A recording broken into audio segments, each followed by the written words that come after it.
Welcome to Shukla study point. आप सभी का स्वागत है आपके अपने YouTube channel Shukla study point में। मैं शिवम शुक्ला आप सभी दोस्तों का हार्दिक स्वागत करता हूं।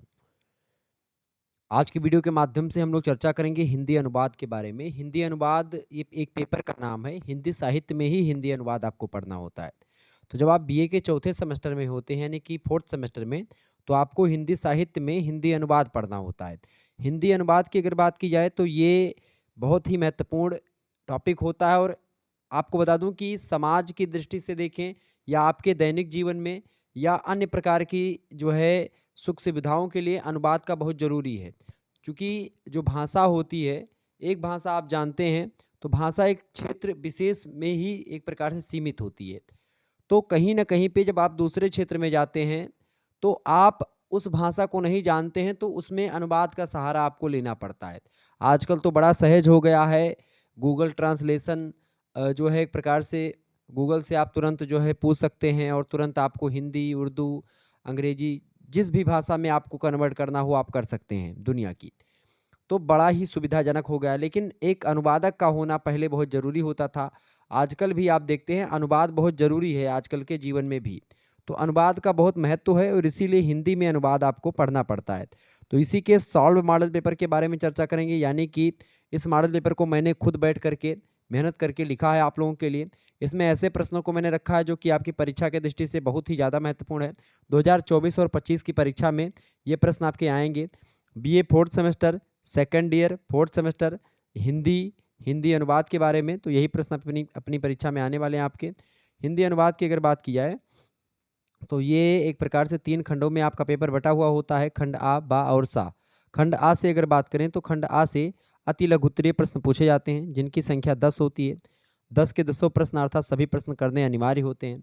एक प्रश्न का उत्तर आपको 50 शब्दों में लिखना होता है, ठीक है? और उसके लिए आपको कितने अंक मिलेंगे? 2 अंक मिलेंगे, ठीक है? चलें, पहला प्रश्न आपसे पूछा जा रहा है कि अनुवाद की परिभाषा दीजिए, यानी अनुवाद किसे कहते हैं या अनुवाद से आप क्या समझते हैं, ठीक है? तो अनुवाद आप सभी लोग जानते होंगे अनुवाद क्या होता है। अनुवाद बेसिकली जो है ये संस्कृत भाषा से उत्पन्न शब्द है अनुवाद। अगर अनुवाद को हम तोड़ें, इसका संधि विच्छेद करें, तो इसमें आप देखेंगे अनुवाद शब्द की जो व्युत्पत्ति मानी जाती है, ये वद धातु से मानी जाती है। वद एक संस्कृत का धातु है, उसी धातु से एक प्रकार से जब उस धातु में वद धातु में जब आप जो है घें प्रत्यय लगाते हैं, यानी घा और या ये प्रत्यय जब आप लगाते हो तब क्या होता है, तब और उसमें उसके बाद में आप जब घें वद में वाद लगा मतलब कि घें प्रत्यय लगाते हो तो क्या बनता है, वाद शब्द बनता है। वाद शब्द तब बनता है, ठीक है? और फिर उसके साथ अनु उपसर्ग, अनु क्या है, अनु एक उपसर्ग होता है। उपसर्ग जो है शब्दों के आगे लग करके शब्दों के अर्थ को बदल देते हैं। जैसे आ एक उपसर्ग होता है, अनु एक उपसर्ग होता है, ठीक है? ध्यान रखिएगा इस बात को। बी एक उपसर्ग आप मतलब कभी कभी आप देखते हो सकता है, तो अनु एक उपसर्ग लगता है। घे प्रत्यय जब वद धातु से जुड़ता है तो वाद शब्द बनता है, और वाद में मतलब उपसर्ग लगा करके क्या बनता है, जब अनु उपसर्ग लगता है तो क्या बनता है, अनुवाद बनता है, ठीक है? अनु उपसर्ग पीछे बाद मतलब कि पीछे बाद में या साथ साथ आदि अर्थों का सूचक है। वाद का मतलब होता है कथन या बोलना या भाषण, कोई विचार, ये सब होता है, ठीक है? अनुकथन मतलब उसमें अगर आप देखेंगे, अगर अनु आगे लगाएंगे तो अनुकथन हो जाएगा। अनु माने दोबारा कथन, पुनः कथन, ठीक है? या किसी के द्वारा कहने के पश्चात उसी बात को दोबारा से और स्पष्ट करते हुए कहना, या पुनरुक्ति जिसको आप बोल सकते हैं। यानी एक ही बात को या अर्थ की पुनरावृत्ति, एक ही बात को जब एक प्रकार से कही जा चुकी है, कहना, दोबारा से उसी बात को कहना ही अनुवाद कहलाता है। मतलब ये अनुवाद शब्द का अर्थ हुआ। परिभाषा पूछी गई है। परिभाषा की अगर बात करें तो सॉरी, भारतीय विद्वानों ने परिभाषाएं दी हैं, जिसमें भोलानाथ तिवारी जी ने बड़ी जबरदस्त परिभाषा दी है अनुवाद की। भोलानाथ तिवारी बड़े अच्छे भाषा वैज्ञानिक हैं, ठीक है? इन्होंने कहा कि एक भाषा में व्यक्त विचारों को यथासंभव समान और सहज अभिव्यक्ति के द्वारा, समान और सहज अभिव्यक्ति के द्वारा दूसरी भाषा में व्यक्त करने का प्रयास जो है वही अनुवाद होता है। किसने कहा? डॉक्टर भोलानाथ तिवारी ने कहा। क्या कहा? कि एक भाषा में व्यक्त विचारों को यथासंभव समान, यानी जहां तक संभव हो सके वहां तक समान चीजें और सहज अभिव्यक्ति, ताकि दूसरों के समझ में आए, दूसरी भाषा में उसी भावों को, उसी विचारों को व्यक्त करना ही अनुवाद कहलाता है। ठीक है, ये हो गया भोलानाथ तिवारी की परिभाषा। इसके अलावा दूसरे भाषाविद हैं, उनका नाम है देवेंद्र शर्मा, देवेंद्र नाथ शर्मा पूरा नाम है। तो देवेंद्र नाथ शर्मा जी ने कहा कि विचारों को एक भाषा से दूसरी भाषा में बदलने या रूपांतरित करने की जो प्रक्रिया है वही अनुवाद होती है। सिंपल शब्दों में अगर कहूँ तो विचारों को एक भाषा से दूसरी भाषा में रूपांतरित करना ही अनुवाद कहलाता है, ऐसा बताया देवेंद्र नाथ शर्मा ने। तो इस तरीके से यही परिभाषा आपकी बड़ी जबरदस्त है, बस इतना लिख देंगे आपको नंबर मिल जाएगा और 50 शब्द हो भी जाएंगे आपके। दूसरा प्रश्न, अनुवाद के प्रकार बताइए, यानी अनुवाद कितने प्रकार के होते हैं। बेसिकली अनुवाद कई प्रकार के होते हैं। एक विद्वान है डॉक्टर भोलानाथ तिवारी, मैंने आपको अभी बताया कि बड़े अच्छे भाषा विद्वान है ये, तो इन्होंने अनुवाद के कई भेद बताए हैं। लेकिन मुख्य रूप से अगर देखें तो अनुवाद के 4 भेद, यानी 4 आधारों पर हम अनुवाद को बांट सकते हैं। पहला, गद्य और पद्य के आधार पर, यानी एक अनुवाद होता है कि भाई गद्य का अनुवाद आप करेंगे, दूसरा पद्य का अनुवाद। गद्य मतलब होता है जैसे कहानी का अनुवाद, नाटक का अनुवाद आपने कर दिया, ये सब हो गया। जब आप कविताओं का अनुवाद करते हैं तो वो पद्य अनुवाद हो गया। ठीक है, जिसमें आप विचारों और भावों, देखिए विचार, गद्य विचार प्रधान होते हैं और काव्य भाव प्रधान होते हैं। तो जो गद्य प्रधान, एक प्रकार से गद्य में जब अनुवाद आप करेंगे तो उसमें आप विचारों का एक प्रकार से अनुवाद करेंगे। जब आप काव्य में करेंगे तो उसमें अनुभूति और जो एक प्रकार से भाव होंगे उनको भी आपको समझना पड़ेगा। इसीलिए जो काव्य अनुवाद होते हैं वो जटिल होते हैं। काव्य अनुवाद करना एक प्रकार से कोई सरल काम नहीं होता है, क्योंकि कविताकार या जो कविता करने वाला है वो क्या कहना चाह रहा था, कवि के मनोभावों को पकड़ना बहुत जरूरी होता है उसमें। तो 2 बातें, सबसे पहला आधार है कि गद्य और पदत्व, मतलब कि गद्य तत्व और पद्य तत्व के आधार पर एक प्रकार से अगर बांटेंगे तो 2 प्रकार के अनुवाद होते हैं। एक होता है गद्यानुवाद और दूसरा होता है पद्यानुवाद। ठीक है, और दूसरा आपका एक प्रकार से अगर आधार देखें अनुवाद को बांटने का प्रकार, उसको वर्गीकरण करने का, तो दूसरा होता है साहित्यिक आधार पर। अगर देखें हम साहित्यिक आधार पर अगर हम अनुवाद को बांटना चाहेंगे तो एक होता है आपका काव्य अनुवाद, क्या होता है, काव्य अनुवाद, और दूसरा होता है आपका नाट्य अनुवाद, यानी नाटकों का अनुवाद, नाट्यानुवाद। ठीक है, तो इस तरीके से ये 2 अनुवाद होते हैं। तीसरा अगर आधार देखेंगे तो तीसरा आधार है विषयगत आधार पर, यानी विषय को आधार बना करके अगर देखेंगे तो पहला अनुवाद होता है लालित्य अनुवाद, दूसरा होता है धार्मिक और पौराणिक साहित्य अनुवाद, तीसरा होता है विधि साहित्य अनुवाद, यानी कानून की पुस्तकों का अनुवाद करना, धार्मिक या पौराणिक पुस्तकों का दूसरा। ठीक है, लालित्य अनुवाद हो गया। और चौथा आपका होता है साहित्य, मतलब समाज शास्त्रीय विषय अनुवाद। इसके अलावा प्रशासनिक अनुवाद। ठीक है, और इसके अलावा आप जो है वैज्ञानिक तकनीकी का अनुवाद आप लिख सकते हैं इसमें। तो ये सब अनुवाद हो गए जब आप किसी विषयगत अनुवाद की बात करते हैं, विषयगत आधार पर। और चौथा जो एक प्रकार से अनुवाद का प्रकार है उसमें होता है अनुवाद की प्रकृति के अकॉर्डिंग। अनुवाद की प्रकृति के आधार पर अगर आप अनुवाद को देखेंगे तो अनुवाद कई प्रकार के होते हैं। जैसे कि पहला अनुवाद होता है शब्द अनुवाद। ठीक है, शब्द अनुवाद पहला अनुवाद। दूसरा अनुवाद होता है भाव अनुवाद। तीसरा अनुवाद होता है छाया अनुवाद। ठीक है, चौथा अनुवाद आपका होता है व्याख्या अनुवाद। पांचवा अनुवाद होता है सार अनुवाद, और आपका छठा अनुवाद होता है वार्ता अनुवाद। ठीक है, और सातवां होता है रूपांतरण अनुवाद, और आठवां होता है आपका आदर्श अनुवाद। तो इस तरीके से अनुवाद के 8 प्रकार होते हैं। अनुवाद की प्रकृति के आधार पर, विषयगत आधार पर कई, जैसे समाजशास्त्रीय, प्रशासनिक, वैज्ञानिक तकनीकी अनुवाद, लालित्य, धार्मिक, पौराणिक अनुवाद, विधि अनुवाद, इस तरीके से। और गद्यत्व पदत्व के आधार पर गद्यानुवाद, पद्यानुवाद, साहित्य के आधार पर काव्य अनुवाद और नाट्य अनुवाद। तो ये डॉक्टर भोलानाथ तिवारी ने ये वर्गीकरण किया है अनुवाद का। तीसरा क्वेश्चन आप देखेंगे, लिपि अंतरण से आप क्या समझते हैं। लिपि अंतरण, लिपि, देखिए भाषा जो होती है विचारों को एक दूसरे को, मतलब विचार विनिमय का एक माध्यम है भाषा। ठीक है, भाषा क्या होती है, विचार विनिमय करने का एक माध्यम है। विनिमय माने होता है आदान प्रदान करना। जैसे मान लेते हैं हमारे मन में कोई भाव उत्पन्न हो रहे हैं, हम उन भावों को आप तक कैसे पहुंचाएंगे, विचार, मतलब वाणी के माध्यम से, भाषा के माध्यम से पहुंचाएंगे। ठीक है, और आप भी अपने अंदर के विचार को हमारे तक पहुंचाएंगे तो बोल करके पहुंचाएंगे, यानी कि भाषा के माध्यम से पहुंचाएंगे। अब जब उस भाषा को हम बोलते हैं तो वो बोलना हो गया, लेकिन जब उसी भाषा को आप लिखते हैं तो लिखने की एक प्रकार से क्या, जैसे कि मान लीजिए आ हमने बोला, जैसे आ हमने बोला तो आ ये लिखा, आ क्या ऐसे ही आ बनता है, ये आ केवल देवनागरी लिपि में बनता है। तो ये लिपि लिखने की जो कला होती है उसी को लिपि कहते हैं। ये आ देवनागरी का है। इसी ए को अगर आ को हम रोमन शैली में लिखें तो ये ए हो जाएगा। ये भी यही है, सेम यही है। ये आ है, ये ए है, ठीक है? इसको आ बोलते हैं, इसको भी आ बोलते हैं, ए नहीं बोलते हैं, आ बोलते हैं ये, ठीक है? हिंदी में अगर पढ़ेंगे तो। तो इस तरीके से ये हो गया अलग-अलग। इन लिखने की जो शैली है वही लिपि अंतरण होती है। तो कभी-कभी क्या होता है, भाषा अनुवाद तो होता ही है, मतलब जो है भाषा का, लेकिन लिपि अंतरण भी होता है, जब लिपि अलग लिख दी जाती है, ठीक है? यानी समझ में अगर आए तो भाषाएँ लिपियों में लिखी जाती हैं। आप लिखेंगे कि भाषाएँ जो होती हैं लिपियों में लिखी जाती हैं। प्रायः अलग-अलग भाषाओं की अलग-अलग लिपियाँ होती हैं।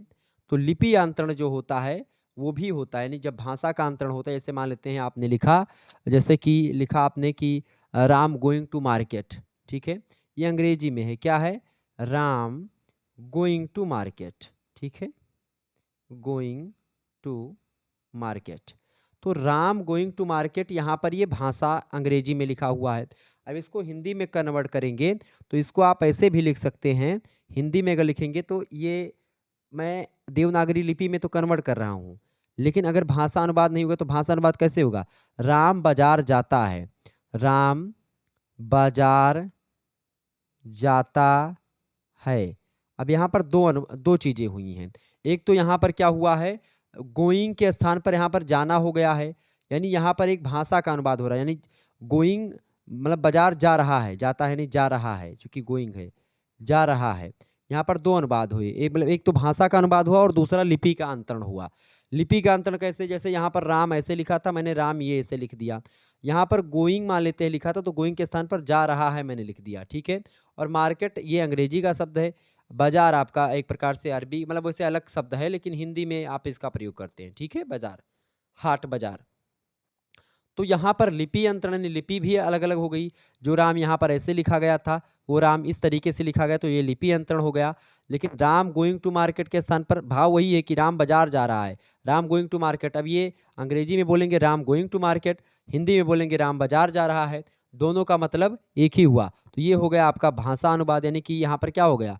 यहाँ पर एक प्रकार से ये अनुवाद हो गया और लिपि अंतरण भी हो गया। तो अनुवाद के साथ-साथ लिपियों का अंतरण भी होता है। प्रत्येक भाषा की अपनी लिपि होती है, अलग-अलग लिपि होती है। लिपि अंतरण 2 शब्दों से मिलकर के बना है, लिपि और अंतरण, ठीक है? जिसका मतलब क्या होता है, एक भाषा की लिपि को दूसरी भाषा की लिपि में लिखना, वही जो है लिपि अंतरण कहलाता है। एक विद्वान है, बड़े अच्छे मंझे कलाकार हैं, मतलब बढ़िया विद्वान हैं, कैलाश चंद्र भाटिया जी। कैलाश चंद्र भाटिया जी कहते हैं कि लिपि अंतरण से तात्पर्य लिपि का अंतरण करना होता है, यानी कि एक लिपि दूसरी लिपि में लिखी जाती है। इसके लिए संस्कृत में लिपि अंतरण शब्द का प्रयोग किया जाता है, तो यही लिपि अंतरण होता है। चौथा क्वेश्चन आपकी स्क्रीन पर आ चुका है, फटाफट से आप देखेंगे, बढ़िया प्रश्न है। छाया अनुवाद से आप क्या समझते हैं? जब आपको मैंने अनुवाद का प्रकार बताया था, तो उसमें मैंने बताया था कि जब आप अनुवाद की प्रकृति के अकॉर्डिंग अनुवाद को बांटेंगे तो उसमें एक छाया अनुवाद आता है। अब छाया अनुवाद क्या होता है? व्हाट डू मीन बाई छाया अनुवाद? छाया अनुवाद, छाया माने होता है परछाई, यानी कि मुख्य रूप से नहीं, परछाई। अब कैसे बनेगी परछाई? तो जब आप जो अनुवाद आपको करना है, मान लेते कोई चीज़ आपको दी गई है, उसका अनुवाद आपको करना है, यानी स्रोत पाठ जो है आपके पास, जिसका आपको अनुवाद करना है, तो उसको पढ़ने के बाद में जो आप समझते हैं, किस पाठ का मूल भाव क्या है, जो आप समझते हैं, जो आप अनुभव करते हैं उस पाठ को पढ़ने के बाद में, उसके मन पर खास करके एक अनुवादक के क्या प्रभाव पड़ता है उस पाठ को पढ़ने के बाद में, उस पर क्या प्रभाव पड़ता है, इन तमाम प्रकार की चीज़ों को एक प्रकार से वो जानता है, वो क्या अनुभव करता है, कैसे समझता है पाठ को, क्या प्रभाव पड़ता है उसके मन पर, उसके संदर्भ में वह मूल पाठ का लक्ष्य भाषा में जिस प्रकार से कथ्य का रूपांतरण करता है, उसे छायावान बात कहते हैं। यहाँ पर एक होता है स्रोत भाषा और दूसरी होती है लक्ष्य भाषा। स्रोत भाषा की अगर बात की है, यानी जहाँ जिस जिस भाषा का अनुवाद करना है, लक्ष्य भाषा का मतलब होता है जिस भाषा में अनुवाद करना है, ये बात ध्यान रखेंगे। तो स्रोत भाषा को पढ़ने के बाद में, स्रोत पाठ को पढ़ने के बाद में अनुवादक जो समझता है, अनुभव करता है, ठीक है, उसके मन पर जो प्रभाव पड़ता है, उसको एक प्रकार से उसको रूपांतरण कर देता है उस चीज़ को और अपने हिसाब से उसको लिखता है, तो छाया अनुवाद होता है। इसमें अनुवादक को पूरी छूट होती है कि वह मुख्य भाव को लेकर के लक्ष्य पाठ की रचना करे और इस प्रकार छाया अनुवाद में मूल पाठ की छाया मात्र रह जाती है, यानी लेखक के इसमें कुछ विचार जरूर आते हैं, लेखक पर उसका क्या प्रभाव पड़ता है, क्योंकि लेखक का पॉइंट ऑफ व्यू भी थोड़ा बहुत आपको छाया अनुवाद में दिखने को मिल सकता है। मतलब कि उसके कथन का अनुकूलन लक्ष्य भाषा की सामाजिक और सांस्कृतिक स्थितियों के अनुसार किया जाता है। यह एक प्रकार का रूपांतरण है जो देशीयता के मतलब कि देशीयता के पुट से कथ्य को सशक्तता प्रदान करता है। तो इस तरीके से छाया अनुवाद ये होता है। ठीक है। अगला क्वेश्चन आप देखेंगे 5वां नंबर प्रश्न है, उच्चारण कोश से आप क्या समझते हैं? देखिए कोश जो होते हैं ये डिक्शनरी जिसको आप बोलते हैं शॉर्ट फॉर्म में उसी को कोश कहते हैं। अब ये डिक्शनरी जो होती है उसमें शब्द लिखे होते हैं, जैसे कि हिंदी इंग्लिश डिक्शनरी होती है, इंग्लिश टू इंग्लिश डिक्शनरी होती है, हिंदी की हिंदी डिक्शनरी होती है, यानी हिंदी में भी कई सारे शब्द हैं जिनके मीनिंग हम और आप नहीं जानते हैं, तो उसको लेकर के डिक्शनरी का सहारा लेना पड़ता है, कोश का सहारा लेना पड़ता है। तो उसी में से एक होता है कोश उच्चारण कोश। अब उच्चारण कोश की अगर बात करें तो इसमें अंतर्राष्ट्रीय ध्वनि प्रतीकों की सहायता से शब्दों का सही रूप से उच्चारण किया जाता है उच्चारण कोश में। इसमें ये बताया जाता है कि आप किस ध्वनि को मतलब किस वर्ण को किस तरीके से ध्वनि में निकालते हैं या किस तरीके से उस वर्ण का ध्वनि में आप कन्वर्ट करते हैं, यानी कैसे बोलते हैं आप। जैसे यहाँ पर अनुवाद लिखा है तो अनुवाद को आप कैसे पढ़ते हैं? अनुवाद पढ़ते हैं, अनुवाद पढ़ते हैं या क्या पढ़ते हैं? जैसे कि अंग्रेजी में जब आप पढ़ते हैं तो अंग्रेजी का जो प्रोनाउंसिएशन होता है, अब मैंने प्रोनाउंसिएशन बोला लेकिन वो प्रोनाउंसिएशन मैं सही उच्चारण नहीं कर पा रहा हूँ, ठीक है?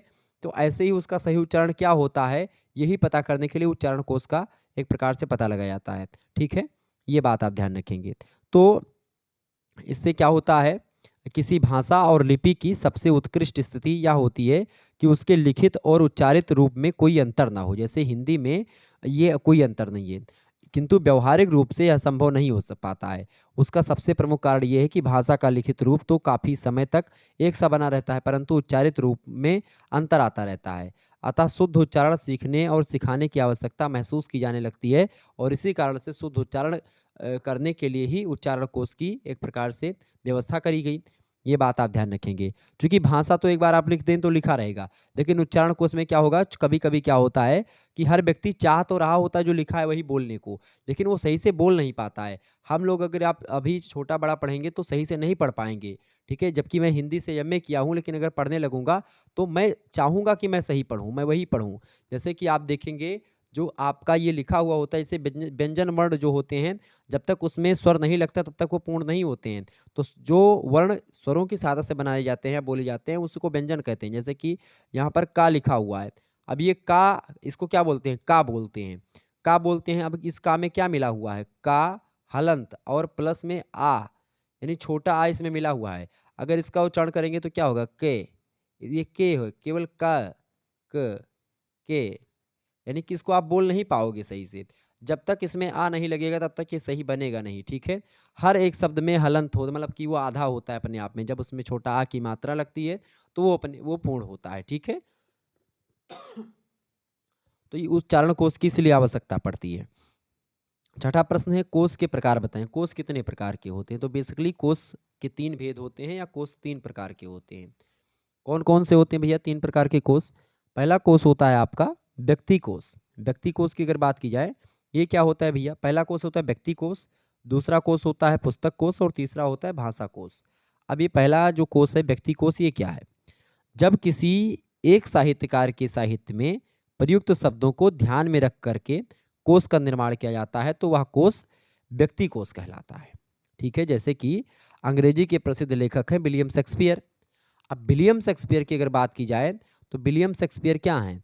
एक प्रकार से अगर इनके द्वारा जो तमाम प्रकार की चीज़ें लिखी गई हैं या कही गई हैं तो वो एक प्रकार से व्यक्ति कोश के अंतर्गत आएगी। राम भक्त शाखा के कवि हैं तुलसीदास जी, छायावाद के लेखक हैं जयशंकर प्रसाद।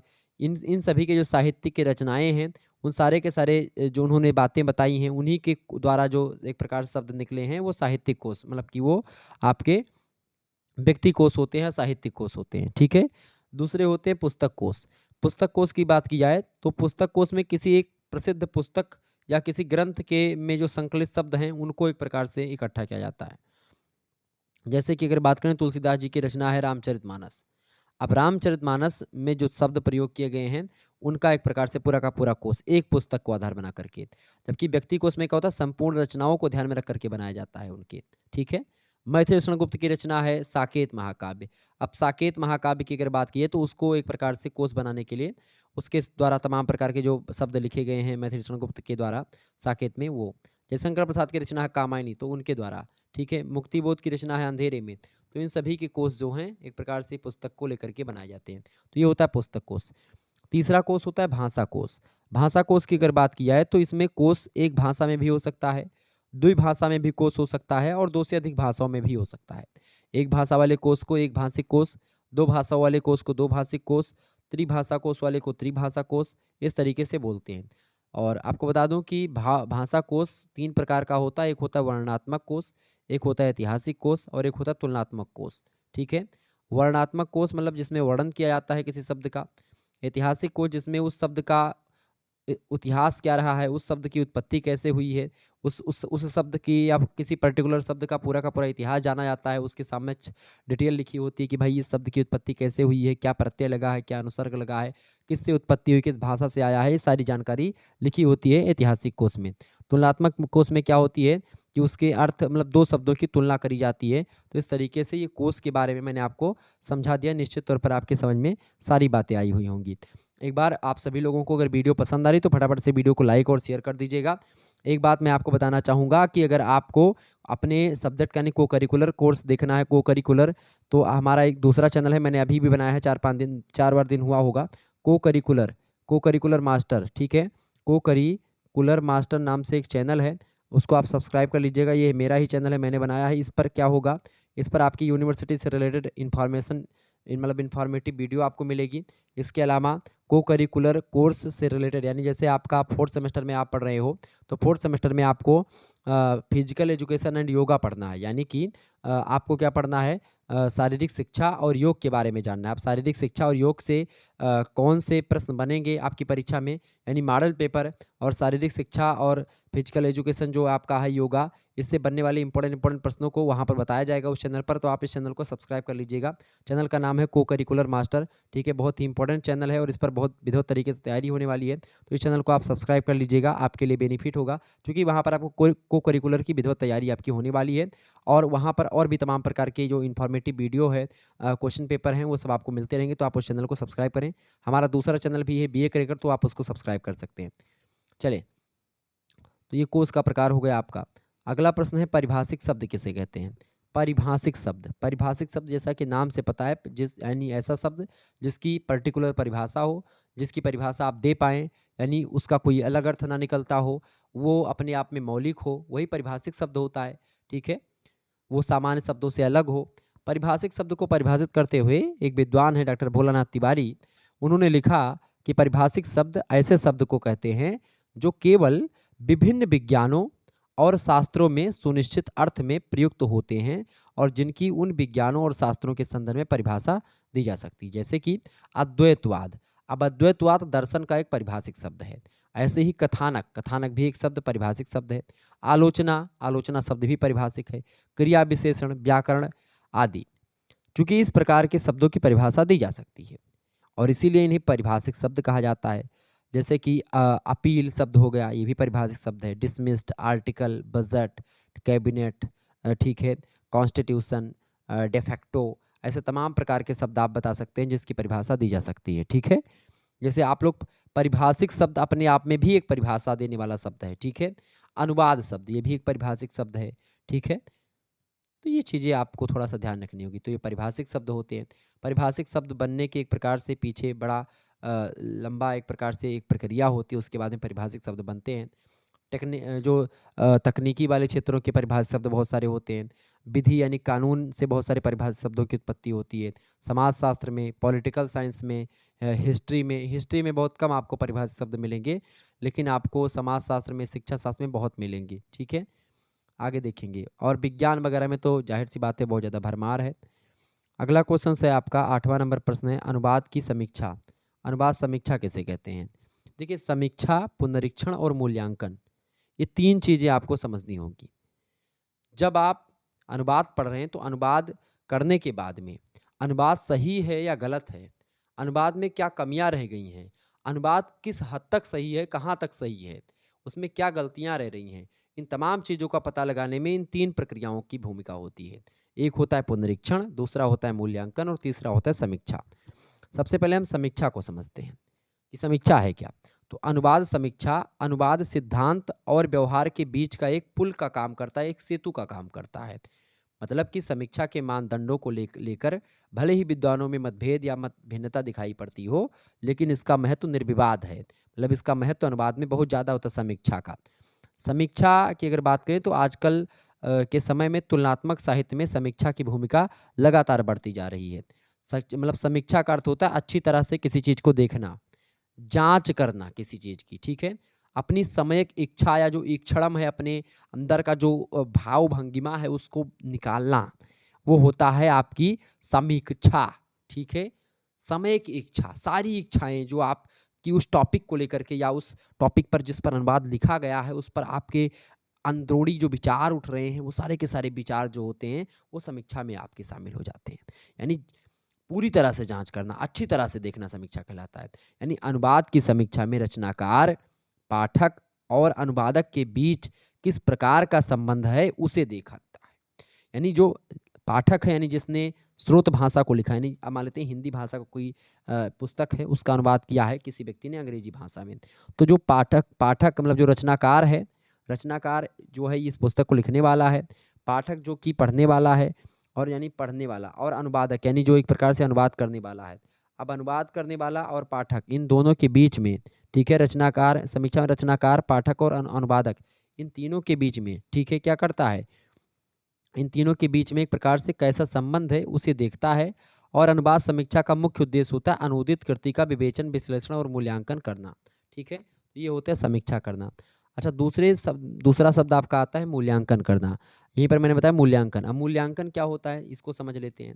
मूल्य का अंकन करना ही मूल्यांकन कहलाता है। मूल्य का अंकन करना इसका मतलब क्या है? अनुवाद का मूल्यांकन अनुवाद कला का मूल्यांकन होता है। यानी अनुवादक यानी जो अनुवाद करने वाला है, रचना का अनुवाद चाहे जितनी कुशलता के साथ करता है, किंतु उसकी उच्चता या गुणवत्ता की जांच मूल्यांकन की कसौटी पर कसने से ही जानी जाती है कि मूल्यांकन एक प्रकार से उस वो कहाँ तक सही है, मतलब कितना सही है, उसको रेटिंग देना मूल्यांकन कहलाता है। मूल्यांकन में मूल पाठ से अनुदित पाठ के समयक गुण दोष का विवेचन होता है। क्या कमियां रह गई हैं और क्या अच्छाइयां हैं, इन सभी को बताता है मूल्यांकन। मूल पाठ की पुनर्रचना का परीक्षण अनुवाद ही मूल्यांकन होता है, ठीक है? ये बात आप ध्यान रखेंगे। तो मूल्यांकन ये होता है। अगला प्रश्न है आपका अनुवाद पुनरीक्षण। अब पुनरीक्षण क्या है इसी को समझ लेते हैं, ठीक है? मूल पाठ की पुनर्रचना, मूल पाठ की पुनर्रचना का परीक्षण यानी कि मूल पाठ था कोई, उसका अनुवाद किया गया तो पुनर्रचना हो गई उसकी, उसी का परीक्षण करना ही एक प्रकार से क्या होता है? अनुवाद का मूल्यांकन होता है, ठीक है? अनुवाद परीक्षण क्या होता है? अनुवाद पुनरीक्षण, पुनरीक्षण दोबारा से उसको जांचना। पुनरीक्षण का आशय होता है अनुदित पाठ का एक बार पुनः अवलोकन करना। अनुदित मतलब कि ऐसा पाठ जो जो कि अनुवाद किया गया है जिसका, ठीक है, जो अनुवाद हो चुका है, तो अनुदित पाठ उसी को कहते हैं। यानी एक बार उसको पुनः से देख लेना, पुनः अवलोकन को पुनरीक्षण बोलते हैं, ठीक है? मूल पाठ से मिला करके उसमें अपेक्षित संशोधन और सुधार करना, यानी क्या कमियां रह गई हैं अनुवाद करते समय, जो अनुवादक है उससे त्रुटियां हो जाती हैं, तो उसी त्रुटियों को एक प्रकार से दूर करना, संशोधन करना, उसमें सुधार करना। जबकि मूल्यांकन सुधार नहीं करता, समीक्षा सुधार नहीं करती है, ये जांचती परखती है। लेकिन पुनरीक्षण में क्या होता है, उसको एक प्रकार से जांच परख करके उसको दोबारा से एक प्रकार से संशोधित करके उसमें जो कमियां हैं उसको दूर करी जाती है। इसमें अनुवाद की जांच विभिन्न स्तरों से की जाती है और जहां अपेक्षित होता है, आवश्यकता प्रतीत होती है जहां पर, उसमें सुधार किया जाता है उस पॉइंट पर। अनुवाद का जो व्यक्ति पुनरीक्षण करता है उसे पुनरीक्षक कहा जाता है। पुनरीक्षक अनुदित पाठ में केवल सुधार या संशोधन कर उसे बेहतर बनाने का पूर्ण प्रयास करता है, ठीक है? उसकी कमियों को ढूंढता है और उस कमियों को भरने का काम करता है। रिक्त स्थान को ढूंढ करके रिक्त स्थान की पूर्ति भी करता है पुनरीक्षण। जबकि समीक्षा और मूल्यांकन में क्या होता है, केवल एक प्रकार से अपने विचारों को व्यक्त करना और उसको रेटिंग वगैरह देना, क्या सही है क्या गलत है यही सब बताना, उसमें संशोधन नहीं करना, ठीक है? 10वां क्वेश्चन आप देखेंगे, मशीनी अनुवाद से क्या तात्पर्य है? मशीनी अनुवाद क्या होता है बताएं। बढ़िया प्रश्न है परीक्षा की दृष्टि से और ऐसे प्रश्न आपकी परीक्षा में आते रहते हैं। देखिए मशीनी अनुवाद, मशीनी अनुवाद की बात करें तो मशीनी अनुवाद को आरंभ हुए आज लगभग शताब्दी बीत चुकी है और किसी भी वैज्ञानिक कार्यकलाप के लिए यह काफ़ी लंबा समय है। इसलिए मशीनी अनुवाद का क्षेत्र अपने आप में पर्याप्त लंबा और वैविध्यपरक गतिविधियों से पूर्ण इतिहास को अपने में समेटे हुए है। अनुवाद के लिए मशीन के उपयोग के संदर्भ में वास्तव में कहा जा सकता है कि आवश्यकता आविष्कार की जननी है और 1940 के दशक में विशेष रूप से 1945 के लगभग विश्व युद्ध के दौरान जो है ये मशीनी अनुवाद की शुरुआत होती है। यानी इसमें मशीन का उपयोग किया जाता है और मशीन के माध्यम से एक प्रकार से जो है अनुवाद किया जाता है। आजकल कई सारे सॉफ्टवेयर हैं। कंप्यूटर के विकास के इतिहास की 5वीं पीढ़ी जो है, यानी हार्डवेयर से लेकर के सॉफ्टवेयर में भी अत्याधुनिक प्रयोगों तक कंप्यूटर के भाषाई उपयोग और क्षमता का विकास लगातार हो रहा है। वैज्ञानिकों ने कई प्रकार के एक प्रकार से चीज़ें जो है ला दी हैं सामने। आरंभ में मशीनी अनुवाद संबंधी अनुसंधान को मूलतः कंप्यूटर इंजीनियरों का ही कार्य समझाता था, लेकिन भाषाई सिद्धांतों के विकास के साथ दृष्टिकोणों से भी बदलाव आया है उसके पॉइंट ऑफ व्यू में। और आजकल तो हर एक व्यक्ति अनुवाद कर सकता है, मशीन के माध्यम से लिप्यांतरण कर सकता है। मशीनी अनुवाद एक प्रकार से अब बड़ा सरल हो गया है। और मशीनी अनुवाद की अगर बात की जाए तो आजकल एक प्रकार से मशीनी अनुवाद जो है एक प्रकार से उतना ज़्यादा सही नहीं माना जाता, लेकिन फिर भी एक प्रकार से काफ़ी हद तक ये सही होता है। गूगल ट्रांसलेटर से अगर आप, तो देखिए भावों का वो एक प्रकार से वो नहीं करता है, वो शब्द का अनुवाद करता है, शब्दानुवाद करता है, वो भाव अनुवाद नहीं कर पाता है मशीन, ठीक है, क्योंकि मशीन भावों को नहीं समझती है। मशीन काव्य अनुवाद करने में सक्षम नहीं है। मशीन जो शब्द है, अगर वो लिखा है जाना, तो उसका एक प्रकार से वो लिखेगा, ठीक है, ध्यान रखिएगा। तो मशीन अनुवाद की अगर बात की जाए तो मशीन अनुवाद दो अलग अलग भाषाओं के बीच कंप्यूटर या मशीन के माध्यम से की गई एक भाषिक प्रक्रिया होती है, जिसमें मशीनी कार्यक्रम को इस तरीके से या इस प्रकार तैयार किया जाता है कि वह स्रोत भाषा के पाठ अथवा उसमें निहित संदेश को उसकी मूल गुणवत्ता के साथ लक्ष्य भाषा में सरलतापूर्वक प्रस्तुत कर सके। ये मशीनी अनुवाद होता है, ठीक है। मशीनी अनुवाद जो एक प्रकार से है, मशीन अथवा कंप्यूटर प्रणाली के माध्यम से एक भाषा का दूसरी भाषा में अनुवाद करना ही मशीनी अनुवाद कहलाता है। मशीनी अनुवाद की 3 प्रक्रियाएं होती हैं। एक होता है पहला विश्लेषण, दूसरा अंतरण और तीसरा पुनर्गठन, ठीक है, ध्यान रखिएगा। और इस 3 प्रक्रियाओं के द्वारा मशीन से अनुवाद हो जाता है। तो ये मशीनी अनुवाद से रिलेटेड कुछ बातें मैंने आपको बताई जो कि आपको जाननी चाहिए थी। इंपॉर्टेंट प्रश्न है आपकी परीक्षा की दृष्टि से, ध्यान रखिएगा। ये सब प्रश्न बहुत ही महत्वपूर्ण है। अगला क्वेश्चन आप देखेंगे, खंडवा से प्रश्न है। केवल 4 और 5 प्रश्न करने होते हैं। 8 क्वेश्चन कुल मिलाकर के आपको दिए जाएंगे, उनमें से 4 या 5 प्रश्न आपको करने होंगे। 150 या 200 शब्दों में आपको इन प्रश्नों का उत्तर लिखना होता है। अलग अलग विश्वविद्यालय में अलग अलग पैटर्न है, इसलिए मैं दोनों तरीके का बताता हूँ। किसी में 4, किसी में 5 करना होता है। जिसमें 4 करना होगा उसमें 150 शब्द, जिसमें 5 करना होगा 200 शब्दों में आपको उत्तर लिखना होगा, ठीक है। जिसमें 200 शब्द में लिखना होगा, 5 प्रश्न करने होंगे, उसको 3 घंटे का समय मिलेगा, ठीक है। बाकी विश्वविद्यालय में 2 घंटे के समय, जैसे वीर बहादुर सिंह पूर्वांचल में 2 घंटे का समय दिया जाता है। राम मनोहर लोहिया में लिखित पेपर में 2 घंटे का समय दिया जाता है, ठीक है। लेकिन CCSU में आपको 3 घंटे का समय मिलेगा। ऐसे ही अलग अलग विश्वविद्यालय में घंटे जैसे कम कर देंगे तो प्रश्न कम कर देंगे, घंटे ज़्यादा होंगे तो प्रश्न ज़्यादा होंगे। चलें, प्रश्न आपका है, अनुवाद करते समय अनुवाद के क्या दायित्व होने चाहिए, फटाफट से आप बताएंगे। अनुवाद करते समय अनुवादक के क्या दायित्व होते हैं, अनुवादक के।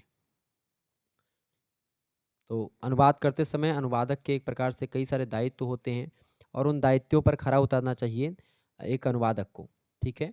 अनुवाद करते समय सबसे पहली बात श्रद्धा और निष्ठा के साथ, यानी बिलीफ एंड फेथ के साथ आपको अनुवाद करना चाहिए। बिलीफ एंड फेथ की बड़ी भूमिका होती है, क्योंकि अनुवादक को विषय के प्रति अभिरुचि होनी चाहिए।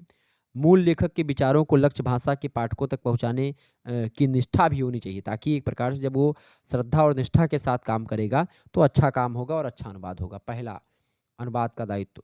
दूसरा होता है कड़ी साधना की जरूरत होती है, हार्ड वर्क। अनुवादक को हमेशा धैर्यवान, लगनशील, निष्ठावान, विवेकवान और अथक श्रम साधक होना चाहिए, लगातार परिश्रम करने वाला होना चाहिए। अगर ऐसा अनुवादक होगा तभी एक प्रकार से अनुवाद सफल माना जाएगा। तीसरा अनुवाद का दायित्व होता है, अनुवाद करते समय हमको सृजन क्षमता पर ध्यान देना होता है, यानी कि जो क्रिएटिव एबिलिटी होती है उसको एक प्रकार से बहुत ज़रूरी होता है भांपना, क्योंकि अनुवादक को रचनात्मकता और सृजनात्मकता के गुणों को भी आत्मसात करना चाहिए। नए शब्दों के आगमन, गठन, प्रयोग, अनुप्रयोग से भी, शब्द निर्माण की प्रक्रिया तथा आवश्यकता से भी अनुवादक को अवगत होना चाहिए। जो नए नए शोध होते हैं उनके बारे में भी जानना चाहिए, यानी कि क्रिएटिव एबिलिटी होनी चाहिए। चौथी बात, तटस्थता होनी चाहिए, यानी कि न्यूट्रल होकर के अनुवाद करना चाहिए। अनुवादक को मतलब कि परकाया प्रवेश की साधना करनी होती है। परकाया प्रवेश की यह शर्त होती है कि स्वयं को बाहर छोड़ करके दूसरे शरीर, यानी रचना या रचनाकार के भीतर प्रविष्ट होना होता है। यानी इसका मतलब ये है कि आप, चाहे आपकी बुराई उसमें करने लिखी है तो आप उसका भी अनुवाद करें, मतलब कि आप उसमें ज़्यादा बड़ी अम्मा ना बने, ठीक है। एक अनुवादक को बड़की अम्मा नहीं बनना चाहिए, लेखक ने जो लिखा है उसी को जैसा लिखा है वैसा अनुवाद कर दे। अब उस वो ना देखे कि भई इसमें ऐसा लिखा तो थोड़ा-सा हम समाज में इसका गलत प्रभाव पड़ेगा, तो इससे हम इसको बचा लें। जो लिखा है उसका कर दो सीधे-सीधे, ठीक है? तो वो अनुवाद सही माना जाता है, यानी कि तटस्थता बहुत ज़रूरी होती है इसमें। ज़्यादा उसमें ये सब करने की ज़रूरत नहीं होती जिससे दिक्कत हो जाए। 5वीं चीज़ ये होती है अनुवाद करते समय अनुवादक को ध्यान देने योग्य कि निष्पक्षता यानी कि इम्पैरिशियल बहुत ज़रूरी होता है इसमें। निष्पक्ष होकर के आपको इसमें सारी चीज़ें करना होता है, ठीक है? यानी अनुवादक को पाठक और मूल इन दोनों के साथ-साथ न्याय करना चाहिए, चाहे पाठक हो, चाहे जो मूल रचना है उसके बारे में। क्योंकि अनुवादक को त्वरित बुद्धि वाला, मानसिक उपस्थिति वाला, पाठक के स्तर तथा अपेक्षा को समझने वाला, मनन-चिंतन करने वाला और पूर्वाग्रह या दुराग्रह से मुक्त रहने वाला। पूर्वाग्रह मतलब होता है कि पहले से किसी चीज़ के बारे में कोई धारणा आपके दिमाग में है। अब वो धारणा सही है कि गलत है, लेकिन वो धारणा पहले से आपके दिमाग में है और आप बिना सोचे-समझे, बिना शोध किए, बिना अन्वेषण किए, बिना खोज किए आप किसी के बारे में कोई धारणा पहले से जब बना लेते हैं, ठीक है? अब वो धारणा सही है कि गलत है ये नहीं पता है। इसकी पुष्टि आप नहीं करे हैं, ठीक है? और पहले से उसके विचार के बारे में मतलब पहले से आप विचार बना करके रखे हो और उसके बारे में आप अनुवाद कर दें, तो फिर अनुवाद गलत हो जाएगा। तो किसी के बारे में पूर्वाग्रह पहले से अगर बना है तो उसको दूर करें, यानी पूर्वाग्रह जैसी कोई व्यवस्था नहीं होनी चाहिए, ठीक है? तो इससे आपका अनुवाद सुपाठ सहज हो सकता है और अनुवाद अच्छा होता है। छठा दायित्व ये होता है एक अनुवादक का वस्तुनिष्ठता यानी ऑब्जेक्टिविटी बहुत ज़रूरी होती है। ऑब्जेक्टिविटी की अगर बात करें तो अनुवादक को संवेदनशील, तार्किक, सहृदय और विचारक दोनों रूपों में तालमेल बनाए रखना चाहिए। ऐसा करके ही अनुवादक मूल रचना और रचनाकार के साथ न्याय कर पाता है। यानी कि वस्तुनिष्ठता, निष्पक्षता, तटस्थता, सृजन क्षमता, कड़ी साधना, श्रद्धा और निष्ठा के साथ जो व्यक्ति अनुवाद करेगा, वो अच्छा अनुवादक माना जाएगा। और अनुवादक के ये दायित्व भी होते हैं, ठीक है? ये बात आप ध्यान रखेंगे। तो ये मैंने बताया, इस प्रश्न का उत्तर हो गया पहले का। दूसरा प्रश्न आपकी स्क्रीन पर आ चुका है, अनुवाद प्रक्रिया का अर्थ और चरण बताइए। अनुवाद प्रक्रिया का अर्थ और चरण फटाफट से आप बताने का प्रयास करेंगे। तो अनुवाद प्रक्रिया के बारे में अगर बताऊँ, तो अनुवाद कार्य में 2 भाषाओं का उपयोग किया जाता है। एक समझौते और हृदयंगम करते हैं, दूसरी ओर मतलब एक समझते हैं एक भाषा को, उस भाषा को हृदयंगम करते हैं, अपने हृदय में स्थान देते हैं। फिर दूसरी में समझाते हैं लोगों को और हृदयंगम कराते हैं। यानी कि आप एक तो पहली बात जिस भाषा में लिखा मान लेते हैं कोई चीज़ हिंदी में लिखी है, अब आप उसको हिंदी में पढ़ेंगे और खुद समझेंगे। फिर उसके बाद में क्या करेंगे, उस चीज़ को मान लेते हैं अंग्रेजी में कन्वर्ट करना, तो अंग्रेजी में आप उसको लिखेंगे। अब लिखेंगे अंग्रेजी में तो आप दूसरों को समझाएँगे। अब दूसरों को समझाने या दूसरों को एक प्रकार से उसको समझाने के लिए ऐसी चीज़ों का प्रयोग करके लिखेंगे ताकि दूसरे लोग उसको पढ़ने में समझ जाए। जैसा हमने पढ़ा था या एक अनुवादक ने पढ़ा तो उसको समझ में आ गई हिंदी वाली, ऐसे ही अंग्रेजी वाला जब कोई पढ़े आपके अनुवाद को तो वो भी समझ जाए। तो इस सारे काम का नाम ही अनुवाद प्रक्रिया होता है। यानी एक समझते और हृदयंगम करते हैं, दूसरी में समझाते और हृदयंगम कराते हैं। ये पूरी प्रक्रिया जो है ये अनुवाद प्रक्रिया कही जाती है। इसमें दोहरी प्रणाली होती है। मूल भाषा की संरचना को देखना, इसे मुख्यतया ध्वनि, स्वर, अक्षर, शब्द, पदबंध और वाक्य जो सब होते हैं मूल भाषा में, उन सभी को जानना और इनको व्यवस्थित करने की एक निश्चित नियमावली व्यवस्था होती है, उसे भाषा का व्याकरण कहते हैं। तो उसी तरह जिसमें अनुवाद करना होता है, उसकी भी अपनी-अपनी इकाइयाँ होती हैं, उसकी भाषा, पदबंध, वाक्य, ध्वनि, स्वर, अक्षर सब होते हैं, उसको भी समझना। जब आप एक प्रकार से दोनों को आपसी घटकों को आमने-सामने ला करके आप प्रयोग करेंगे, जैसे अंग्रेजी की वाक्यों में आप एसबीडी यानी कि कर्ता यानी सब्जेक्ट, फिर उसके बाद में वर्ब और फिर कर्म के रूप में या फिर कर्ता का विस्तार, क्रिया के विस्तार के रूप में कर्म का विस्तार और फिर वाक्य मिलता है।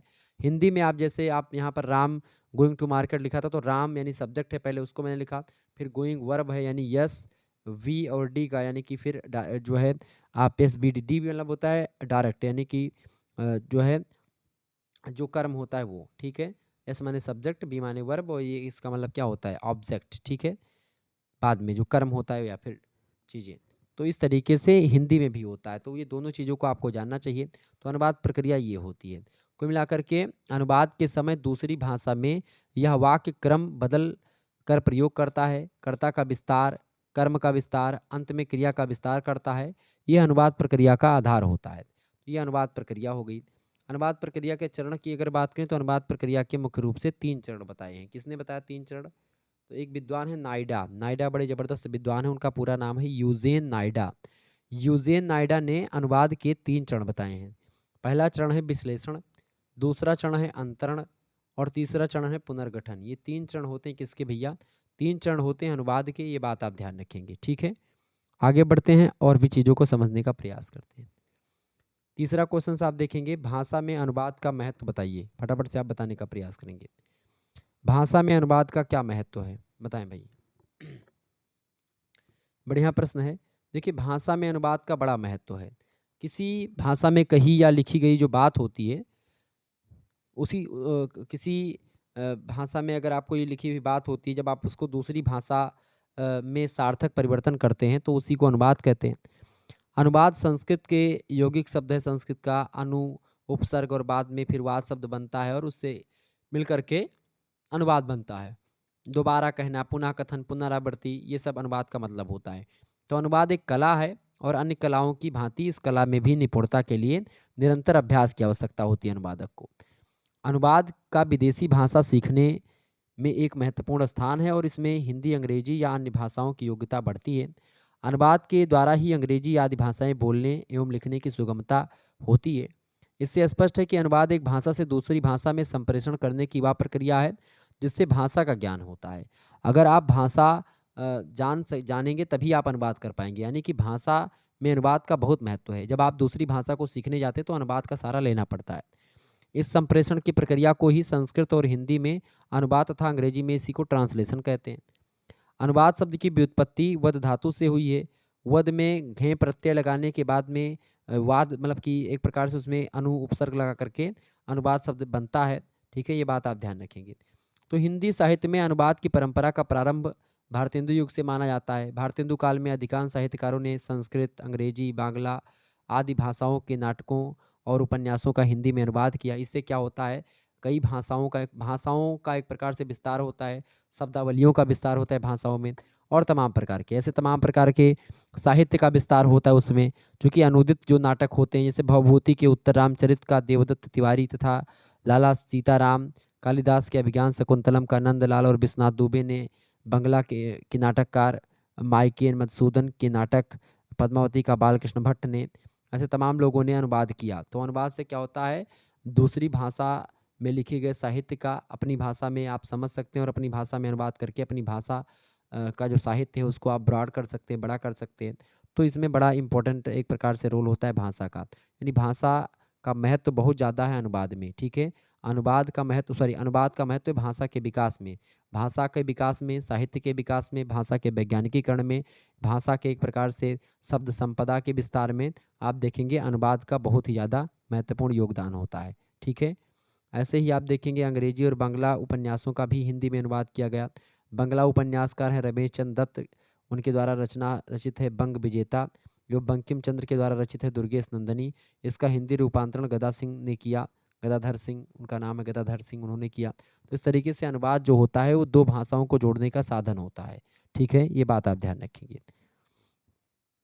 आगे देखिएगा, अगला प्रश्न, चौथा नंबर क्वेश्चन आप देखेंगे, थियारस का उपयोग बताइए।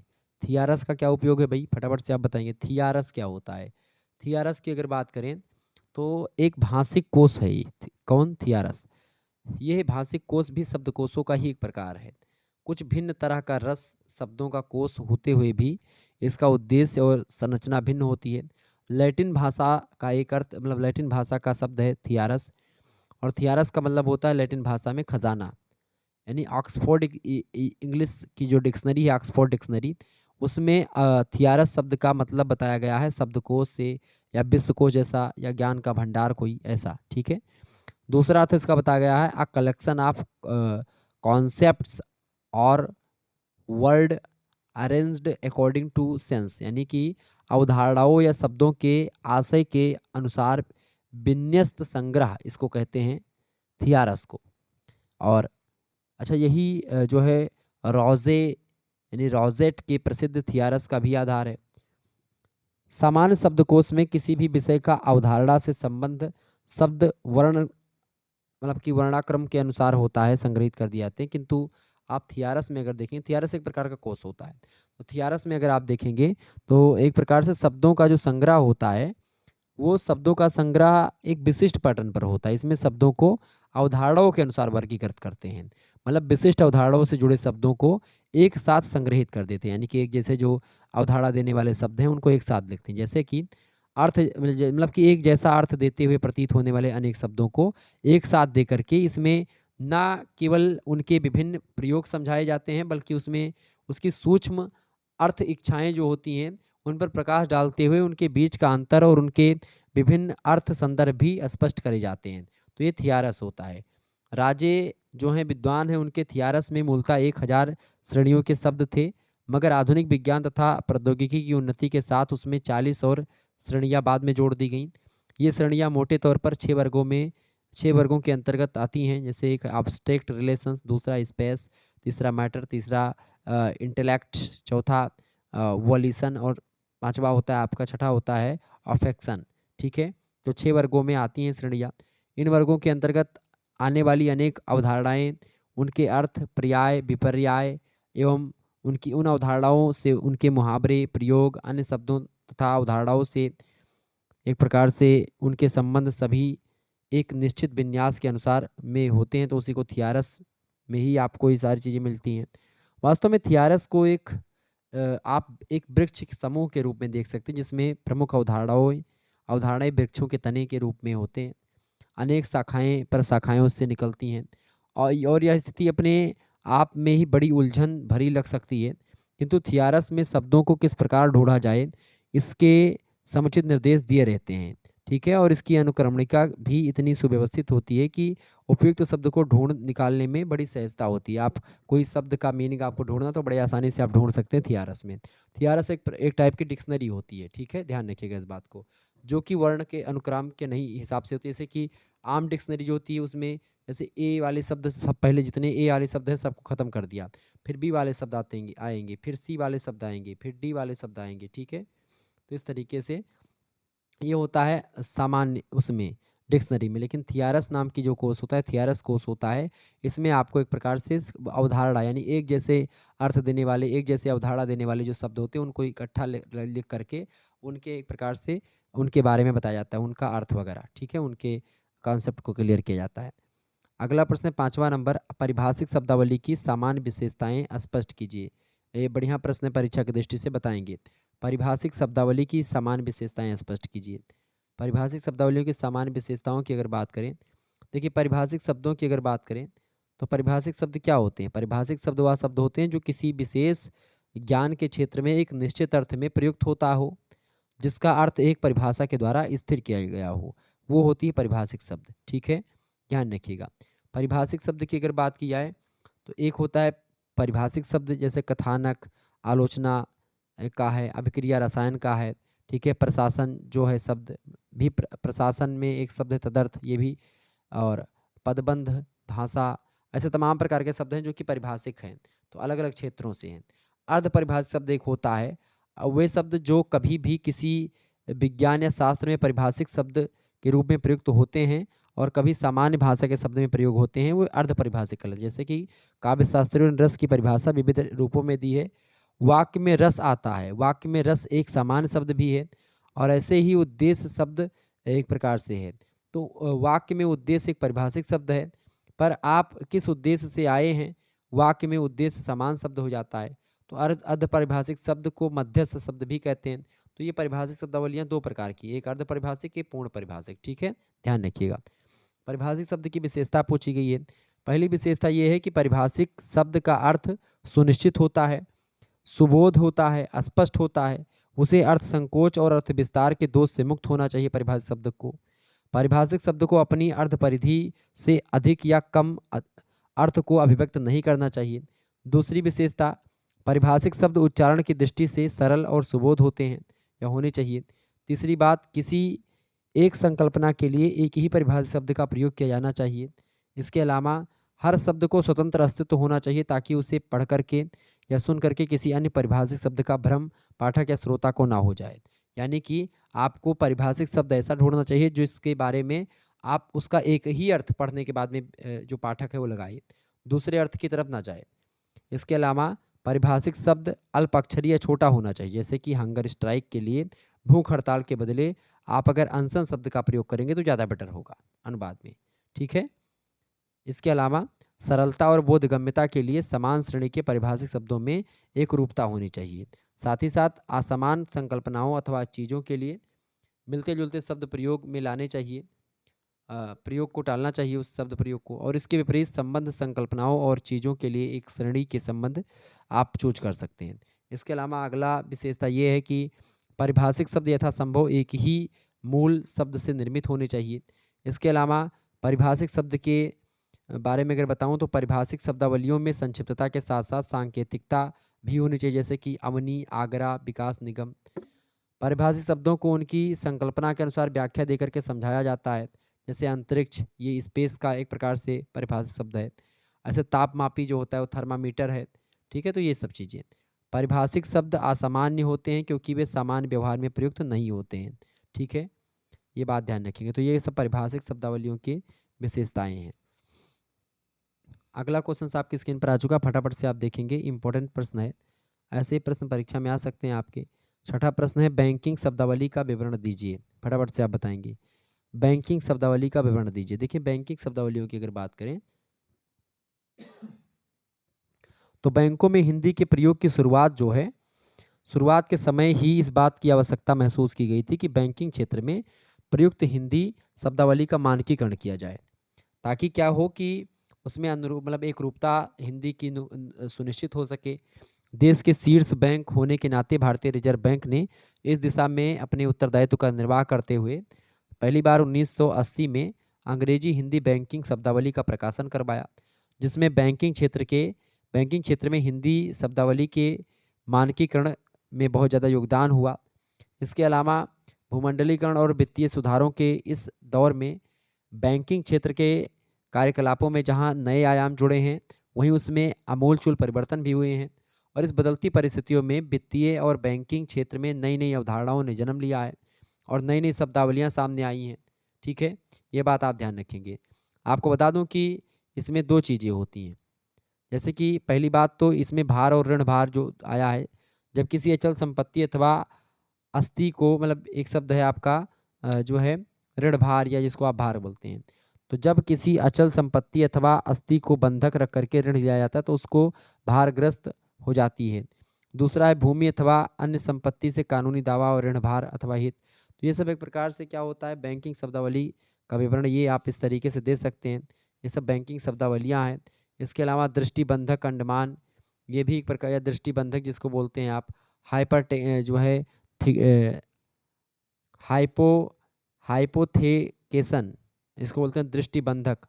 ठीक है, ऐसे ही लियोन, LION, ये भी एक प्रकार से पूर्व ग्रहण अधिकार इसको हिंदी में बोलते हैं। तो ये सब एक प्रकार से बैंकों के एक प्रकार से परिभाषिक शब्द हैं, जिसकी परिभाषा एक प्रकार से दी जाती है। तो ये सब बैंकिंग शब्दावलियाँ हैं। सातवां क्वेश्चन आप देखेंगे, बढ़िया प्रश्न है परीक्षा की दृष्टि से, एक बार वीडियो को लाइक और शेयर जरूर कर दीजिएगा। ठीक है, प्रश्न है, सृजनशील लेखक व अनुवादक में क्या अंतर होता है। सृजनशील लेखक यानी क्रिएटिव एबिलिटी वाला जो लेखक होता है, और अनुवादक, इन दोनों में क्या अंतर होता है, बताएं। देखिए, साहित्यिक लेखन एक विस्तृत एक एक सृजन या सृजनात्मक क्रिया होती है। साहित्यिक लेखन, सृजनात्मक साहित्य जो होता है उसके अंतर्गत कविता, कहानी, उपन्यास, ये सब साहित्यिक विधाओं को शामिल किया जाता है। सृजनात्मकता के मुख्य आधार में अनुभूति, भाव, कल्पना, ये सब शामिल होते हैं। साहित्य में विशेषकर कविता में प्रयुक्त भाषा बिंबों, प्रतीकों के कारण से लक्षणा और व्यंजना जो शब्दावलियाँ हैं या जो शब्द शक्तियाँ हैं, इनका प्रधान तरीके से प्रयोग होता है। सृजनशील लेखक और अनुवादक दोनों में अंतर है भी और नहीं भी है, क्योंकि सृजन के प्रति दोनों के दृष्टिकोण या अप्रोच में कुछ समानताएं होने के साथ साथ कुछ असमानताएं भी हैं। पहले हम सृजनशील लेखक और अनुवादक के बीच क्या समानताएं हो सकती हैं उसकी चर्चा करेंगे, और इसके लिए हम महान पाश्चात्य चिंतक, दार्शनिक, विचारक अरस्तु के चर्चित अनुकरण सिद्धांत, यानी कि जो उनका थ्योरी ऑफ इमिटेशन था, उसका सहारा लेंगे। अनुकरण सिद्धांत के अनुसार कवि या सृजनशील लेखक अपनी भाषा चातुर्य के या चातुर्य से यथार्थ का अनुकरण करता है। उसे संसार से जो अनुभव प्राप्त होता है उसको अपनी भाषा या चातुर्य के माध्यम से कला से मूर्त, मतलब काव्य या कला से उसको मूर्त रूप प्रदान करता है। जबकि अनुवादक या कवि या लेखक जो होता है उसका अनुकरण करता है। अनुवादक कवि और लेखक का अनुकरण करता है। और इस प्रकार कहें कि व्यक्त यानी यथार्थ संसार की अनुकृति कवि और लेखक का अनुकरण करता है, और या इस प्रकार कहें कि जो है संसार की अनुकृत अभिव्यक्ति का अनुकरण करता है, और सृजनशील लेखक और अनुवादक दोनों अनुकरण करते हैं। इस प्रकार या इस प्रक्रिया में दोनों अनुभव, भाषा और अभिव्यक्ति कौशल के स्तर पर एक सी रचना प्रक्रिया से गुजरते हैं। इस तरीके से दोनों में अंतर बहुत कम और समानताएं ज़्यादा हैं। ठीक है, आप ये लिख करके आसानी से बच सकते हैं। आगे देखेंगे, अगला क्वेश्चन आपकी स्क्रीन पर आ चुका है, फटाफट से आप देखेंगे।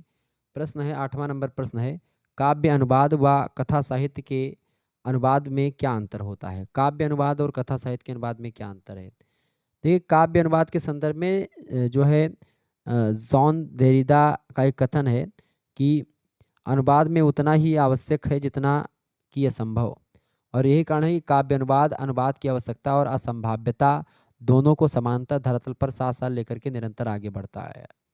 ठीक है, ध्यान रखिएगा। काव्य अनुवाद की अगर बात की जाए तो कहानी और उपन्यास के बीच केवल मात्रात्मक अंतर होता है, गुणात्मक अंतर बिल्कुल भी नहीं होता है। दूसरे शब्दों में कहें तो उपन्यास का फलक कहानी के फलक की अपेक्षा व्यापक होता है। उपन्यास के अनुवाद की चर्चा करने से पहले हम काव्य अनुवाद और कथा साहित्य के अनुवाद के बीच में अंतर को या सूक्ष्म अंतर को समझ लेते हैं कि यह अंतर है।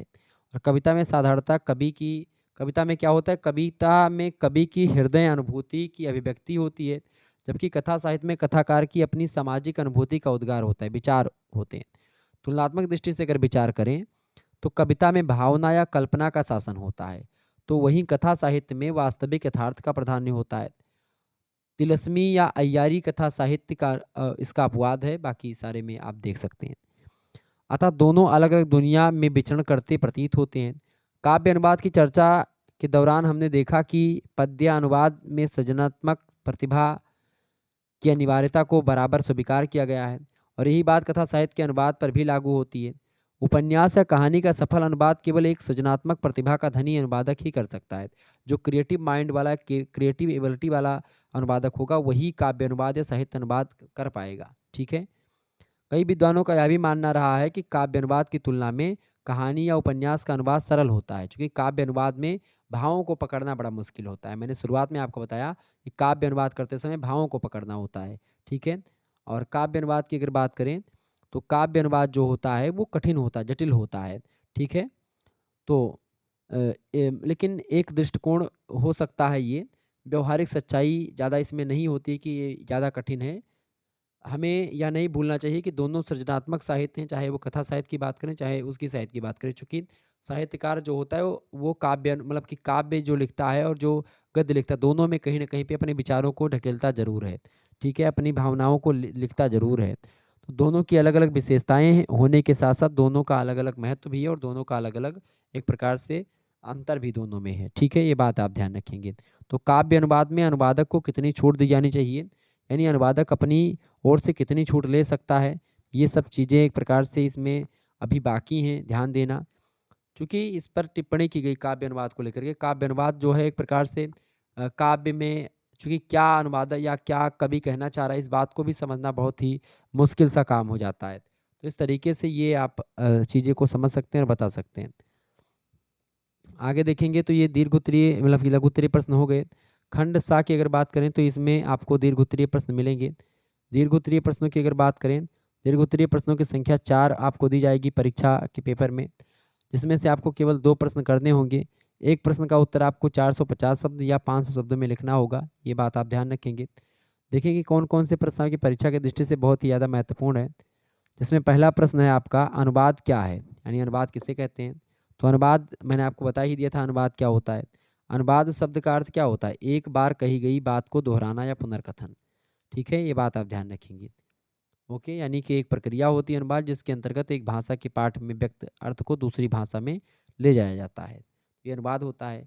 अनुवाद के प्रकारों तथा वर्गीकरण की व्याख्या कीजिए, मतलब उस पर विचार कीजिए। तो अनुवाद की व्याख्या मैंने कराई भी है, बताया भी है अनुवाद की व्याख्या के बारे में विस्तार से आपको शुरू में ही। तो ये होता है अनुवाद का एक प्रकार से वर्गीकरण और व्याख्या के बारे में। तो इस प्रश्न को आप तैयार कर लीजिएगा, इंपॉर्टेंट है। आप 2023 वाले वीडियोस देख लीजिएगा, प्लेलिस्ट में आपको मिल जाएंगे 2023 वाली। आप देख लीजिएगा, बहुत सारे मॉडल पेपर, बहुत सारे क्वेश्चन पेपर विभिन्न विश्वविद्यालयों के उस पर अवेलेबल हैं और आप आसानी से समझ सकते हैं। दूसरा प्रश्न आपसे बन सकता है, सृजनात्मक साहित्य तथा अनुवाद से क्या आप मतलब कि से आप क्या समझते हैं? व्याख्या कीजिए। बहुत ही बढ़िया प्रश्न है, परीक्षा में ये प्रश्न आ सकता है। सृजनात्मक साहित्य तथा अनुवाद से आप क्या समझते हैं? व्याख्या कीजिए। बहुत ही बढ़िया प्रश्न परीक्षा में आ सकता है। अगला प्रश्न है, पारिभाषिक शब्दावलियों की निर्माण प्रक्रिया की व्याख्या कीजिए। बहुत ही ज़बरदस्त प्रश्न। पारिभाषिक शब्दावली कैसे बनाई जाती है, कैसे बनती है, इसकी निर्माण प्रक्रिया क्या है, पूरा का पूरा प्रोसेस आपको यहाँ पर समझाना है कि पारिभाषिक शब्दावलियों का निर्माण कैसे होता है। अगला प्रश्न और लास्ट प्रश्न है, यानी चौथा प्रश्न दीर्घोत्तरीय का, कि अनुवाद तथा भाषा विज्ञान के संदर्भ में विस्तार पूर्वक वर्णन कीजिए। अनुवाद और भाषा विज्ञान के संदर्भ में विस्तार पूर्वक वर्णन करना है। बढ़िया प्रश्न है परीक्षा की दृष्टि से, ये बात आप ध्यान रखेंगे। तो इस तरीके से आप लोगों ने इन 4 प्रश्नों को देखा। ये 4 प्रश्न मैंने बताए नहीं है, तो आप इनको जो है तैयार कर लीजिएगा, आपके सीरीज वगैरह में कहीं से मिलेंगे। तो आप इन चारों प्रश्नों को तैयार कर लीजिएगा, इंपॉर्टेंट है परीक्षा की दृष्टि से, ये प्रश्न आ सकते हैं। वैसे आप 2023 वाले मॉडल पेपर को देखेंगे तो शायद इन प्रश्नों के उत्तर भी उसमें मिल जाएंगे आपको, ठीक है। तो मॉडल पेपर आप वो भी देख लीजिएगा। बाकी इन प्रश्नों को मैंने आपको समझाने का प्रयास किया है टूटी फूटी शब्दावलियों में। आप लोगों ने जो अभी तक देखा, आपका कॉन्फिडेंस लेवल हाई जरूर हुआ होगा। आपको पता चला होगा कि बस ऐसे ही प्रश्न आएंगे। तो ये लगभग आपको बता दूं कि यहीं से प्रश्न आपकी परीक्षा में आने वाले हैं। मैंने आपको एक ही वीडियो के माध्यम से बहुत सारी चीज़ें आपको बता दी, समझा दी। तो निश्चित तौर पर आपके समझ में सारी बातें आई हुई होंगी। मिलते हैं फिर नेक्स्ट वीडियो में, तब तक के लिए जय हिंद, जय भारत। आप सभी का बहुत बहुत धन्यवाद। और इसी तरीके से और जिस सब्जेक्ट का आपको मॉडल पेपर चाहिए, आप कमेंट करके बताएं कि हमको इस सब्जेक्ट का मॉडल पेपर चाहिए। आपको वैसे तो हर एक सब्जेक्ट का मॉडल पेपर आपको मिलता रहेगा समय समय पर, ठीक है। तो बीए फोर्थ सेमेस्टर हिंदी साहित्य में आपको हिंदी अनुवाद पढ़ना था, उसका मॉडल पेपर आज की वीडियो के माध्यम से मैंने डिस्कस किया, जो कि बहुत ही महत्वपूर्ण ये प्रश्न थे और यही प्रश्न आपकी परीक्षा में आने वाले हैं। धन्यवाद, मिलते हैं नेक्स्ट वीडियो में। Good night, I love you.